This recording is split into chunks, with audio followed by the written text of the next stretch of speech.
Welcome back. اور programme کے last میں ہم نے ڈسکس کرنا ہے کہ کیا واقعی عوام کو ریلیف ملنے جا رہا ہے.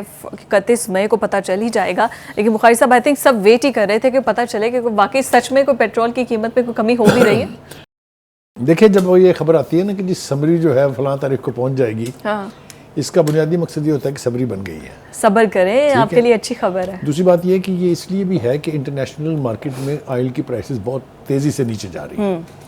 کوئی ہمارے باپ پریشان نہیں کر رہے, وہ ان کو سستا مل رہا ہے تو وہ تھوڑی سی آگے دے رہے ہیں سستا. ہاں, اور اگر میں آپ کو کسی وقت بتانے بیٹھوں, کسی نہ کسی پروگرام میں ہم بتائیں گے کہ یہ پر لیٹر جو ہے یہ پاکستان کتنے کا خریدتا ہے اور کنزیومر تک پہنچتے پہنچتے یہ کتنے کا ہو جاتا ہے. یہ ایک مسٹری ہے, اس پر سے بھی پردہ اٹھا. یہ پیٹرولیم لیوی کی فیول ایڈجسٹمنٹ کی مطلب حکومت کی پاکٹ میں ہر لیٹر پہ کتنے پیسے جا رہے ہیں, آپ سوچیں گے تو حیران رہ جائیں گے. اور پھر پیٹرول مالکان جو ہے, جن کے پیٹرول پمپس ہیں, ان کی جیب میں کتنے جا رہے ہیں. ہاں ظاہر ہے. ہیونگ سیڈ اٹ کہ انٹرنیشنل مارکیٹ میں چونکہ پرائسز جو ہیں وہ $3.25 سے لے کے اور 2.10 تک رسپیکٹیولی, یعنی پیٹرول کی اور ڈیزل کی کم ہوئی ہے, اس لیے وہ ریلیف جو ہے وہ یقینی طور پہ پہنچے گا.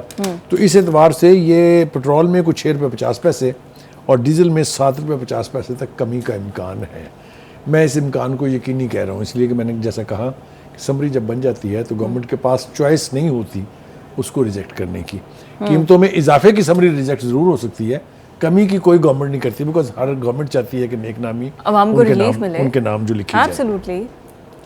دوسری بات یہ ہے کہ جو ایل پی جی ہے اس میں بھی بڑی خاطر خواہ کمی آئی ہے وہ, لیکن یہ کہ سوچنے کی بات یہ ہے کہ وہ ریلیف کیسے عوام تک پہنچا ہے. وہ جو امپورٹرز اور ڈسٹریبیوٹر ہیں وہ آپس میں لڑ پڑے ہیں. کتنی اچھی بات ہے کہ یہ لڑائی تو پھر قائم رہنی چاہیے, جس سے قیمت 60 سے 70 روپے پر kg جو ہے وہ کم ہو گئی ہے. Very good, very good. And it has come down from 250 to 180. O my God. تو یہ لڑائی جو ہے وہ راس آ گئی ہے. اور اوپر سے ابھی مزید اس میں کمی اس لیے ہے کہ 3 جہاز تو اس وقت کھڑے ہیں.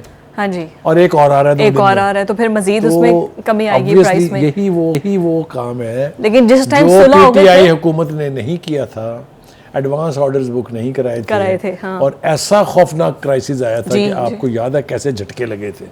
But any way, having said that, اگر عوام کو ریلیف مل رہا ہے, پیٹرول جو ہے وہ ہر گھر کی ضرورت ہے. ہر گھر سے کسی کے پاس اسکوٹر ہے, کسی کے پاس گاڑی ہے, کوئی رکشے والا ہے, کوئی ٹیکسی والا ہے, تو ہر ایک بندہ اس سے متاثر ہوتا ہے. اس کے علاوہ بھی آپ دیکھیں پیٹرول کی قیمت میں بھی اگر تھوڑا سا بھی اضافہ ہوتا ہے نا, آپ کی سبزی مہنگی, آپ کی دالیں مہنگی, آپ ہر چیز. مجھے اس پر تو اعتراض نہیں, لیکن مجھے اس پر اعتراض ہے کہ جب پھر قیمتیں کم ہوتی ہیں تو قیمت نیچے کبھی نہیں آئے گی. یہ ہمارا اتنا برا سسٹم ہے جس نے غریب عوام کی کمر توڑ کے رکھی. اچھا, ٹائم بڑا شارٹ ہے, لیکن ایک سوال میرا آپ سے بڑا جینوئن ہے, بڑے دل سے میں آپ سے پوچھ رہی ہوں. پورے سال میں ایک بار جا کے آپ کے بجٹ میں آپ کی سیلریز میں انکریمنٹ لگتا ہے, سرکاری ملازمین کی تنخواہیں بڑھتی ہیں, تو پھر پورے سال میں یہ بار بار باقی چیزوں کی قیمتیں کیوں بڑھاتے ہیں؟ وہ بھی سال میں ایک بار وقت ہوتا تھا, اور یہ زیادہ پرانی بات نہیں ہے کہ سال میں ایک بجٹ بنتا تھا اور اس کے بعد نہ پیٹرول کی قیمتیں بڑھتی تھی, نہ ڈیزل کی بڑھتی تھی, نہ کسی اور چیز کی, نہ دالوں کی, نہ کھانے کی. یہ بڑی بدقسمتی کی بات ہے کہ سب سے پہلے منی بجٹس آنے شروع ہوئے اور اس کے بعد حکومت نے عوام کو لوٹنے کے لیے کہیں اوگرا بنا دی, کہیں نیپرا بنا دی, کہیں کچھ بنا دی, کہیں کچھ بنا دی. یہ سب طریقے اور یہ سب ٹولز جو ہیں یہ عوام کو لوٹ کے اپنی جیب بھرنے کے ہیں.